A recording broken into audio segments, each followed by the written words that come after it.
हिंदी में यूपीएससी की तैयारी से संबंधित प्रोग्राम्स को देखने के लिए सब्सक्राइब करें स्टडी IQ-IAS हिंदी। नमस्कार, बहुत बहुत स्वागत है आप सभी का स्टडी IQ-IAS हिंदी में। मेरा नाम है अतुल जैन। 15 अगस्त को स्वतंत्रता दिवस के आयोजन पे राज्य सरकार का जो आयोजन होता है उसमें झंडा फहराना एक बार सोच के देखिए कितना सामान्य सा काम लगता है। ऐसा है कि नहीं? मतलब आमतौर पे आप देखते हैं कि हर राज्य में भाई 15 अगस्त को जो देश का मुख्य फंक्शन होता है वो लाल किले पर होता है, जहां भारत के प्रधानमंत्री जो होते हैं वो झंडा फहराते हैं। हर राज्य की जो राज्य सरकार होती है वो भी अपना अपना फंक्शन करती है। आमतौर पर राज्य की राजधानी में किया जाता है, जहां पर राज्य के मुख्यमंत्री जो होते हैं वो झंडा फहराते हैं, परेड की सलामी लेते हैं, वगैरह वगैरह ये सारी चीजें की जाती हैं। लेकिन दिल्ली का शासन प्रशासन जिस तरीके से अब पिछले कुछ वर्षों से चल रहा है, खासतौर पे उपराज्यपाल और दिल्ली सरकार के बीच टकराव की जो निरंतर घटनाएं बढ़ती ही जा रही हैं, और अब जो है खासतौर पे जब दिल्ली के मुख्यमंत्री अरविंद केजरीवाल वो जेल में हैं, तो ऐसी परिस्थिति में इतनी सिंपल सी, इतनी सामान्य सी जो चीज होती है कि भाई 15 अगस्त को एक समारोह होगा जिसमें ध्वजारोहण किया जाएगा। इसमें ध्वजारोहण कौन करेगा ये भी अपने आप में एक बहुत बड़े विवाद का बिंदु बन गया है। तो ये क्या मामला है, यहां पे क्या नियम कायदे हैं, क्या आदेश जारी किए गए हैं, क्या कहा जा रहा है और इसका मूल कारण क्या है, इसका समाधान क्या हो सकता है, इसके बारे में अगले 5 मिनट में हम केवल समझेंगे। लेकिन उसके पहले मैं आपको बता दूं कि भाई हमारा जो प्रतिज्ञा 2.0 P2I बैच है वो 19 तारीख से शुरू होने वाला है। तो अगर आप लोग 2025 में ये एग्जाम देने वाले हैं तो आपको जो है इस बैच से जुड़ना चाहिए। 15 अगस्त तक के लिए इस बैच पे लगी हुई है भारी सेल, जिसके तहत अगर आप एजे लाइव कोड लगाएंगे तो आपको ये बैच जो है 23,999 का मिल जाएगा। आमतौर पे एजे लाइव कोड के साथ इसकी कीमत 27,999 होती है, तो 4,000 रुपए के आसपास की आपको एक बड़ी छूट इसमें अभी दी जा रही है।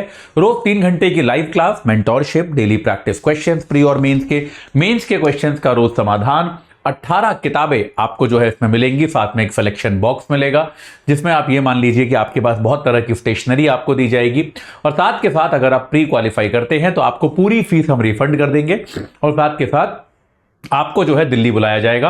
आपका रहना खाना पढ़ना सब कुछ मेंस की तैयारी के लिए इसी के अंतर्गत समावेशित होगा, यानी कि एकदम फ्री होगा। तो आप आज ही इस बैच से जुड़ जाइए, एजे लाइव कोड लगा के। याद रखिएगा बैच 19 से शुरू है लेकिन सेल 15 तक है, तो अगर आप 15 तक नहीं जुड़े तो आपको सेल का लाभ नहीं मिलेगा, यह बात क्लियर है।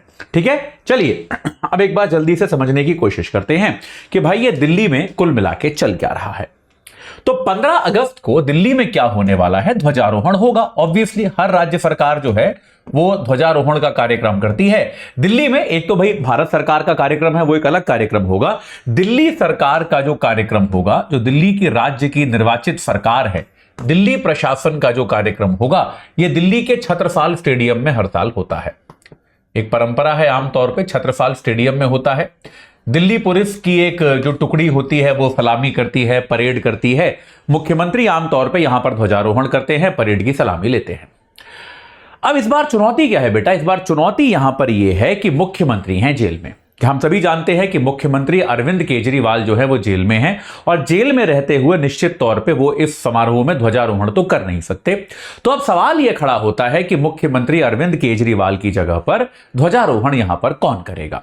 तो अब इसके लिए क्या हुआ, मुख्यमंत्री अरविंद केजरीवाल ने एक पत्र लिखा। यह कहा गया कि उन्होंने एक पत्र लिखा। अभी स्पष्ट तौर पे क्लियर नहीं है कि क्या उन्होंने पत्र लिखा, क्योंकि एक उनके जो वरिष्ठ मंत्री हैं गोपाल राय, उनका एक पत्र सामने आया जिसमें उन्होंने कहा कि वो अरविंद केजरीवाल जी से मिले, और केजरीवाल जी ने इच्छा जाहिर की कि उनकी सरकार की, जो दिल्ली सरकार की जो शिक्षा मंत्री हैं आतिशी, दिल्ली सरकार में शिक्षा मंत्री हैं, आम आदमी पार्टी की बड़ी नेता हैं, आपने शायद इनके इंटरव्यूज वगैरह टीवी पे इनको देखा होगा, आतिशी नाम की नेता हैं।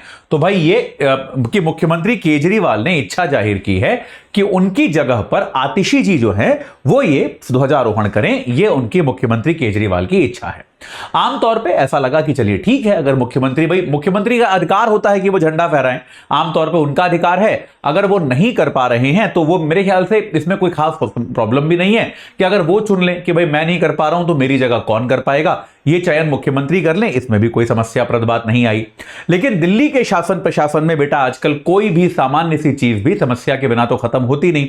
तो अब यहां पर क्या हुआ, उपराज्यपाल का जो दफ्तर है, देखिए ध्वजारोहण का जो पूरा कार्यक्रम जो होता है यह सामान्य प्रशासन विभाग करता है, जो जनरल एडमिनिस्ट्रेशन डिपार्टमेंट होता है, सामान्य प्रशासन कि भाई सामान्य प्रशासनिक कामकाज जो देखता है वो इसको करता है। और यह विभाग जो है ये उपराज्यपाल को रिपोर्ट करता है। दिल्ली में हम सभी जानते हैं कि राज्य सरकार के पास बहुत ही कम अधिकार हैं, बहुत ज्यादा अधिकार जो है वो उपराज्यपाल को दिए गए हैं, और सामान्य प्रशासन विभाग की रिपोर्टिंग जो होती है वो उपराज्यपाल महोदय को होती है। तो ऐसे में सामान्य प्रशासन विभाग ने मुख्यमंत्री केजरीवाल द्वारा अभिव्यक्त किए गए इस विचार पर ही आपत्ति उठा दी। उन्होंने क्या कहा कि भाई केजरीवाल साहब अभी जेल में हैं, ये बात सही है कि नहीं है? तो जेल में रहते हुए उनको इस प्रकार के पत्र लिखने की अनुमति ही नहीं है।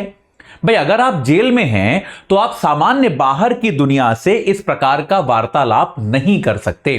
तो उन्होंने, सामान्य प्रशासन विभाग ने यह कहा कि अगर मुख्यमंत्री अरविंद केजरीवाल ने ऐसा कोई पत्र लिखा है या ऐसा कोई संदेश भी भेजा है तो यह पत्र या संदेश जो है यह औपचारिक या अधिकृत नहीं माना जा सकता, यानी कि यह इल्लीगल है।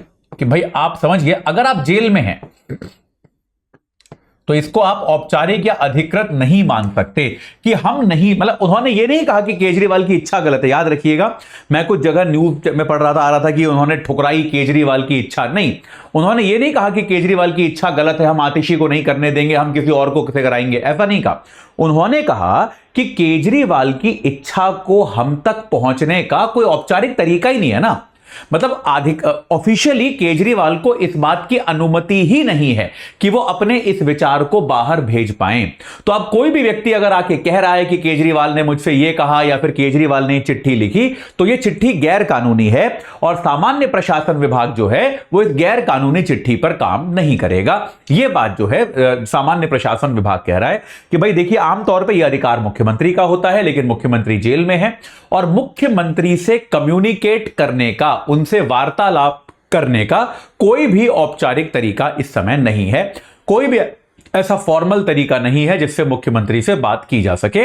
इसीलिए उन्होंने कहा कि अगर मुख्यमंत्री ने ऐसी कोई इच्छा अभिव्यक्त भी की है कि उनकी जगह पर आतिशी जी झंडा फहराएं, तो यह इच्छा हम तक पहुंचने का कोई जरिया नहीं है, तो हम इसको नहीं मानेंगे।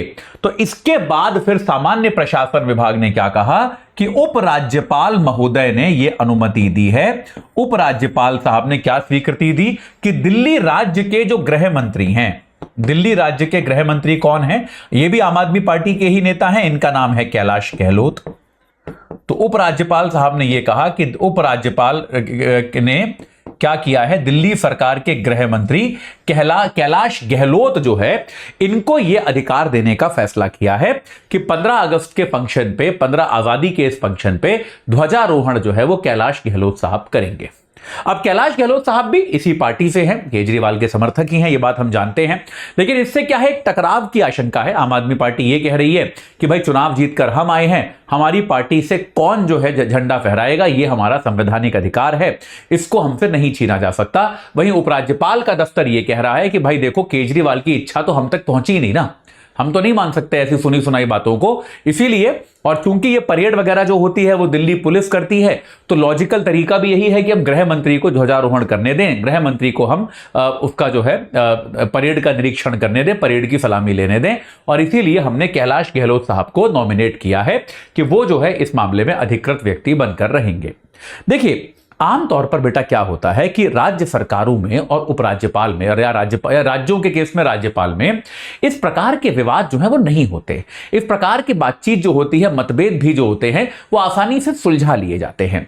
पर लेकिन कोई भी मतभेद जीवन में तब सुलझता है जब दोनों पक्षों की मतभेद को सुलझाने की कोई इच्छा हो, है ना। ये कितना, मतलब आपको सुन के ऐसा नहीं लग रहा कि ये कितना बेकार का इश्यू है? मतलब क्या बेकार की बात पे लड़ रहे हो यार? कैलाश गहलोत फहरा दें, आतिशी फहरा दें, मतलब झंडा ही तो है यार, कोई भी फहरा देगा, क्या फर्क पड़ जाएगा? भाई मुख्यमंत्री तो दोनों में से कोई नहीं है, ना कैलाश गहलोत है ना आतिशी है। तो उपराज्यपाल भी यार, अगर आतिशी को से फहरवाने की इच्छा थी तो फहरवाने देते, या फिर अगर ये कैलाश गहलोत से फहरवाना चाहते हो तो इनसे फहरवा दो यार। मतलब क्या बेकार का झगड़ा है ये? ऐसा आपको लग रहा है कि नहीं लग रहा? और अगर आपको ऐसा लग रहा है तो आपको एकदम सही लग रहा है, क्योंकि ये झगड़ा वास्तविकता में बेकार का है। इसमें क्या है कि कोई ऐसे नियम नहीं है। आमतौर पे क्या होता है, जो फ्लैग कोड वगैरह भी होता है उसमें झंडे का सम्मान कैसे किया जाएगा, झंडे को कैसे फहराया जाएगा, कैसे उतारा जाएगा, कैसे रखा जाएगा, इन सारी चीजों के नियम बनाए गए हैं। लेकिन कौन फहराएगा इसको लेकर कोई खास नियम अभी उपलब्ध है नहीं। तो आमतौर पर जनरल एडमिनिस्ट्रेशन डिपार्टमेंट जो है वो मुख्यमंत्री की सलाह पर यह निर्णय कर सकता है, और मुख्यमंत्री की सलाह अभी है नहीं। तो मेरे ख्याल से न्यायिक तौर पे भी ये सही है कि इस समय अगर उन्होंने कैलाश गहलोत साहब से झंडा फहरवाने का निर्णय लिया है तो इसको जो है इस पे ज्यादा आपत्ति आप जता नहीं सकते। लेकिन बात फिर से वही है कि यार एक राज्य को आप जो एक प्रशासन को चला रहे हैं और ऐसे में आप इस तरह की छोटी छोटी बातों को विवादास्पद बना रहे हैं, इससे क्या होता है शासन प्रशासन का जो सामान्य फ्लो है, जो सामान्य प्रक्रिया है शासन की प्रशासन की, उसमें बाधा पड़ती है और ये कहीं से भी लोकतंत्र के लिए स्वस्थ नहीं माना जा सकता। ये प्रयास किया जाना चाहिए, मतलब मुझे हमेशा लगता है ये प्रयास किया जाना चाहिए। क्या होता है देखिए, चुनाव लड़ते समय बड़ी बिटरनेस होती है, ये बात सही है। चुनाव लड़ना बड़ा कटु काम होता है, राजनीतिक दल एक दूसरे की आलोचना करते हैं, एक दूसरे पे आरोप लगाते हैं। लेकिन जब चुनाव खत्म हो जाए और सरकारें बन जाएं तो उनको आपस में सहयोग का मार्ग भी निकालना आना चाहिए। राजनीति इसी का नाम है। राजनीति हमेशा विरोध करते रहने का नाम नहीं है, राजनीति सहयोग स्थापित करके सही मध्यम मार्ग निकालने का भी नाम है। लगता है ये लेसन जो है हमारे राजनेता भूल चुके हैं। खैर देखते हैं इस मामले में आगे कुछ होता है तो मैं आपको बताऊंगा, लेकिन अभी के लिए यही चल रहा है। तो जाते जाते आपको एक बार फिर बता दूं कि भाई हमारा प्रतिज्ञा 2.0 बैच जो है वो 19 तारीख से शुरू हो रहा है। 15 अगस्त तक उस पर सेल लगी है, 23,999 का आपको मिल जाएगा। याद रखिएगा ये रेट केवल 15 अगस्त तक ही होगा, 13 तो आज हो ही गई, तो 2 दिन और हैं आपके पास। इसमें आपको रोज 3 घंटे की live class, mentorship, daily practice questions, pre और मेंस के क्वेश्चंस का रोज समाधान। इसके अलावा आपको जो है 18 किताबें आपके घर पे और साथ में एक सिलेक्शन बॉक्स जिसमें स्टेशनरी होगी। और अगर आप प्री क्वालिफाई करेंगे तो पूरी फीस का रिफंड, और साथ के साथ मेंस की तैयारी के लिए आपको हम दिल्ली बुलाकर रेसिडेंशियल सुविधा भी देंगे। तो 2025 के लिए अगर आप तैयारी कर रहे हैं तो भाई इससे बेहतर मौका नहीं मिलेगा। तुरंत इससे जुड़ जाइए और अपनी तैयारी को सही आकार प्रदान कीजिए। इस चर्चा से जुड़ने के लिए आप सभी का बहुत बहुत धन्यवाद। हिंदी में यूपीएससी की तैयारी से संबंधित प्रोग्राम्स को देखने के लिए सब्सक्राइब करें स्टडी IQ IAS हिंदी।